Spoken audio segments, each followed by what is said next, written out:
சந்தோஷ் தான். ஏன்னா முதல் படத்துலேருந்து பீட்சாலேருந்து இப்போ இது வந்து என்னோட 9வது படம். ஸோ அதில் வந்து 8 படம் அவரோட தான் பண்ணியிருக்கேன். 1 பேட்டை மட்டும் அனிருத்தோட பண்ணேன். ஸோ பட் ஆனால் ஃபஸ்ட்டு படம் அப்படின்றது இருக்கு இல்லையா, அந்த டைம்லேருந்து அந்த ட்ராவல் இருக்கனால வந்து அவர் இப்போ ரொம்ப மோர் தென் அந்த ப்ரொஃபஷனல் ரிலேஷன்ஷிப்போட பயங்கர க்ளோஸ் ஃப்ரெண்டாக இருக்கார். ஒரு ஃபேமிலி அண்ட் ஃப்ரெண்ட் அந்த மாதிரி தான் ஒரு ஃபீல். ஆனால் அவர் ஒர்க்குன்னு வரும்போது வந்து அவர் சந்தோஷ் நாராயண் எப்படின்னா மோர் ஆஃப் வந்து அந்த அவர் வந்து அந்த அந்த ஸ்கிரிப்டும் அதில் வர விஷயம்லாம் அவரை அவரை இன்ஸ்பயர் பண்ணுச்சுன்னா தான் அந்த ஒரு ஒரு ஒரு மாதிரி இறங்கி ஒன்று பண்ணுவார். அது வந்து அவருக்கு என் கூட ஒர்க் பண்ணும்போது நடக்கிறதுன்றது எனக்கும் ஒரு ஹாப்பியான விஷயந்தான்.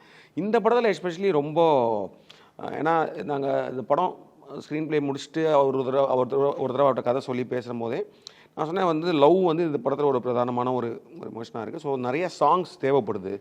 ஸோ லவ் சாங்ஸு அந்த ஒரு மேரேஜ் சாங் ஒன்று இருக்குது. இதெல்லாமே வரும்போது சாங்ஸாக வந்து ஏன்னா நம்ம நம்ம நம்ம யூஸ்வலாகவே நம்ம வந்து ஒரு லவ் ஃபீலில் நம்ம எல்லாருமே லவ் பண்ணியிருக்கும் போது எப்படினாலும் ஒரு இசையோடு தானே கனெக்ட் ஆகி இருப்போம்ல. ஸோ அதுக்கு நம்மளுக்குன்னு சில அந்த மாதிரி ஒரு க்ளோஸ்ட் ஹார்ட் சாங்ஸ்லாம் இருக்கும்ல. அது நான் சொன்னேன் அந்த மாதிரி இதில் வந்து ரொம்ப அந்த லவ்வை இது பண்ணுற மாதிரி நிறையா சாங்ஸ் வேணும். அதில் ஒரு அது ரொம்ப ஒரு மாதிரி கனெக்ட் ஆகணும் அப்படின்ற மாதிரி சொன்னால் அவரும் அதில் ரொம்ப கீனாக இருந்தார். ஏன்னா இதில் வந்து சாங்ஸ் வந்து நம்ம ஜஸ்ட் ஒரு சாங்ஸாக கடந்துட முடியாது. ஏன்னா இது கதை சொல்லலுக்கு ஒரு அந்த அந்த அந்த எமோஷனை கடத்துறதுக்கு தேவைப்படுதுன்றனால அவர் அந்த கண்ணாடி பூவே சாங் தான் ஃபஸ்ட்டு ரிலீஸ் பண்ணோம்.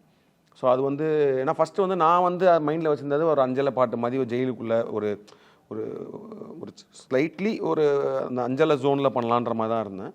பட் ஆனால் அவர் தான் சொன்னார், இல்லை இது வந்து இன்னும் ஒரு அந்த லவ்வோட எமோஷன் உள்ளே போகலாம் அப்படின்னு சொல்லி தான் அந்த கண்ணாடி பூவோட டியூன் அனுப்பிச்சார். அது எனக்கு ரொம்ப கேட்டோடனே அந்த டியூனே எனக்கு ரொம்ப இருந்துச்சு. அந்த விவேக்கோட வரிகளும் வந்து அதை பயங்கரமாக ஸோ கண்ணாடி போய் இப்போ வந்து அதுக்கப்புறம் எதற்காக மறுபடின்னு ஒரு சாங் ஒன்று இருக்குது. அதுவுமே வந்து நிறைய பேருக்கு அந்த சாங்லாம் ரொம்ப பிடிச்சி அப்படிலாம் சொல்லிட்டு இருக்காங்க. ரொம்ப ஒரு மாதிரி சோல் டச்சிங்காக இருக்குன்ற மாதிரி.